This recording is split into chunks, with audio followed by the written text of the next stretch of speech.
Hi friends, welcome to government job preparation channel. நம்ம தொடர்ந்து Madras high court previous year question paper தான் பார்த்துட்ருக்கோம். நீங்கள் மெட்ராஸ் ஹைகோர்ட்க்கு ப்ரிப்பேர் பண்ணுறவங்களா இருந்தீங்கன்னா நம்ம சேனலை மறக்காமல் ஃபாலோ பண்ணுங்கள். ஒரு எக்ஸாம் கிளியர் பண்ணணுன்னா ப்ரீவியஸ் இயர் கொஷின் பேப்பர் ரொம்ப ரொம்ப முக்கியம். ஸோ இந்த வீடியோவை மறக்காமல் பாருங்கள். வாங்க நம்ம வீடியோக்குள்ளே போகலாம்.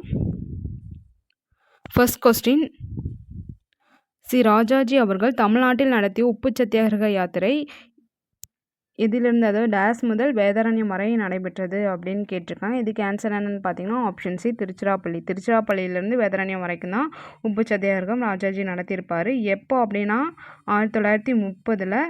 எப்போ ஸ்டார்ட் பண்ணியிருப்பாருன்னா ஏப்ரல் 13 ஸ்டார்ட் பண்ணி ஏப்ரல் 30 முடிச்சிருப்பார். அடுத்த கொஸ்டின், மகாத்மா காந்தியால் கருப்பு சட்டம் என்று அழைக்கப்பட்ட எதற்கு எதிராக நாடு தழுவிய சத்தியாகிரகத்திற்கு அழைப்பு விடுக்கப்பட்டதுன்னு கேட்டிருக்காங்க. கருப்பு சட்டம் அப்படின்னா ரவுலட் சட்டம் தான் சொல்லுவோம். ஏன் அதை கருப்பு சட்டம்னு சொல்கிறாருன்னா, இந்த சட்டம் தான் யாரையும், அதாவது விசாரணையின்றி யாரை வேணாலும் கைது செய்யலாம் அப்படின்னு சொல்லியிருக்கோம். ஸோ அதனால தான் மகாத்மா காந்தி இதை கருப்பு சட்டம்னு சொல்கிறாரு. அடுத்த கொஸ்டின், சுதேசி காலத்தில் வ.உ. சிதம்பரனார் சுதேசி கப்பல் நிறுவனத்தை தொடங்கிய இடம் எதுன்னு கேட்டிருக்காங்க. இதுக்கு ஆன்சர் என்னன்னு பார்த்தீங்கன்னா ஆப்ஷன் ஏ, தூத்துக்குடி. தூத்துக்குடியில் தான் அதாவது சுதேசி கப்பல் நிறுவனத்தை தொடங்கியிருப்பார். எப்போ அப்படின்னா 1906. அடுத்த கொஸ்டின், பஞ்சாப் கேசரி என அழைக்கப்படுபவர் யாருன்னு கேட்டிருக்காங்க. நல்லாவே தெரியும், பஞ்சாப் கேசரினா லாலா லஜபதி ராய் தான். அடுத்த கொஸ்டின், வேலு நாச்சியாரின் உண்மையுள்ள நண்பரான குயிலி தலைமையிலான பெண்களின் படைப்பிரிவு டேஸ் என அழைக்கப்பட்டதுன்னு கேட்டிருக்காங்க. இதுக்கு ஆன்சர் என்னன்னு பார்த்தீங்கன்னா ஆப்ஷன் சி, உடையாள். அடுத்த கொஸ்டின், திருவொட்பா என்பது யார் எழுதிய பாடல்களின் தொகுப்புன்னு கேட்டிருக்காங்க. திருவொட்பா யார் எழுதியதுன்னா ராமலிங்க அடிகள், அதாவது வள்ளலார். அடுத்த கொஸ்டின், 1829 ஆண்டில் இந்தியாவில் உடன்கட்டை ஏறுதல் என்னும் பழக்கத்தை ஒழிப்பதில் முக்கிய பங்கு வகித்தவர் யாருன்னு கேட்டிருக்காங்க. இதுக்கு ஆன்சர் என்னன்னு பார்த்தீங்கன்னா ஆப்ஷன் டி, ராஜாராம் மோகன் ராய். இந்த சதி என்னும் பழக்கத்தை ஒழித்தவர் யாருன்னா வில்லியம் பெண்டிங் பிரபு தான் ஒழிச்சிருப்பார்.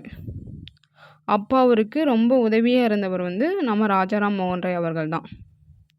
அடுத்த கொஸ்டின், பின்வருவனவற்றில் எது ஐக்கிய நாடுகள் சபையின் அங்கம் இல்லைன்னு கேட்டிருக்காங்க. இதுக்கு ஆன்சர் என்னன்னு பார்த்தீங்கன்னா ஆப்ஷன் சி, சர்வதேச வணிக மேலாண்மை நிறுவனம். அடுத்த கொஸ்டின், மனித உரிமைகளுக்கான உலகளாவிய பிரகடனம் ஜெர்மனியில் நடந்த எதற்கு பிறகு உருவாக்கப்பட்டதுன்னா ஜெர்மனியில் நடந்த பேரழிவுக்கு பிறகு தான் இந்த மனித உரிமைகளுக்கான உலகளாவிய பிரகடனம் ஏற்படுத்தப்பட்டது. அடுத்த கொஸ்டின், முத்து துறைமுக தாக்குதல் எப்போது நடத்தப்பட்டதுன்னு கேட்டிருக்காங்க. இதுக்கு ஆன்சர் என்னன்னு பார்த்தீங்கன்னா ஆப்ஷன் ஏ, 1941. இந்த முத்து துறைமுகம் எங்கே இருக்குன்னா பசிபிக் பெருங்கடலில், அதாவது ஹவாய் தீவில் தான் இருக்குது. இது யாரோடதுன்னு பார்த்தீங்கன்னா அமெரிக்காவோட கப்பல் கட்டும் தளம் தான் இந்த முத்து துறைமுகம். 1941 தாக்கப்பட்டதுன்னு சொல்லியிருக்கோம் இல்லையா. யார் தாக்குனாங்கன்னா ஜப்பான் நாடு தான் இந்த முத்து துறைமுகத்தை தாக்கியிருக்கும். அடுத்த கொஸ்டின், நிறவரி எதிர்ப்பு இயக்கம் டேஸால் அதாவது யாரால் வழி நடத்தப்பட்டது? அவர் தென்னாப்பிரிக்காவில் தேசத்தின் தந்தை என்றும் அழைக்கப்பட்டார்னு கொடுத்துருக்காங்க. இதுக்கு ஆன்சர் என்னன்னு பார்த்தீங்கன்னா ஆப்ஷன் டி, நெல்சன் மண்டேலா.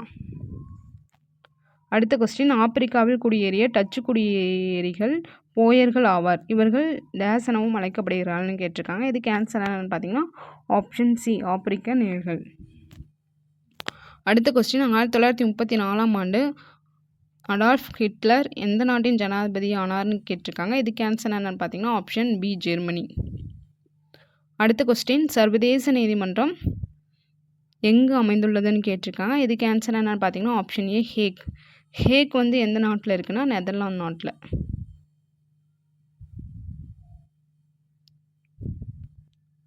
அடுத்த கொஸ்டின், பின்வரும் கண்டங்களில் எந்த கண்டம் 19ஆம் நூற்றாண்டில் காலனித்துவப்படுத்தப்பட்டு சுரண்டப்பட்டது அப்படின்னு கேட்டிருக்காங்க. இதுக்கு ஆன்சர் என்னன்னு பார்த்தீங்கன்னா ஆப்ஷன் டி, நல்லாவே தெரியும், ஆசியா தான்.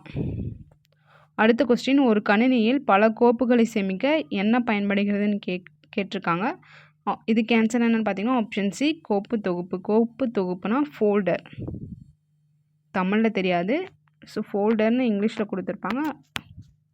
அடுத்த கொஸ்டின், வழக்கமான கழிவுநீர் சுத்திகரிப்பு முறை கீழ்கண்ட படிநிலைகளில் கையாளப்படுகிறது, அதனை சரியாக வரிசைப்படுத்துக அப்படின்னு கேட்டிருக்காங்க.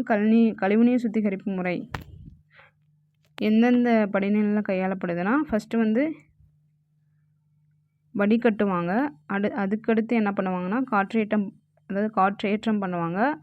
அடுத்து வந்துட்டு படிவு அகற்றுவாங்க. அடுத்து நீர் மறுசுழற்சி பண்ணுவாங்க. ஸோ இதுக்கு ஆன்சர் என்னென்னு பார்த்தீங்கன்னா ஆப்ஷன் பி. அடுத்த கொஸ்டின், சூரிய மின்கலம் சூரிய ஒளியை நேரடியாக மின்சாரமாக மாற்றும்.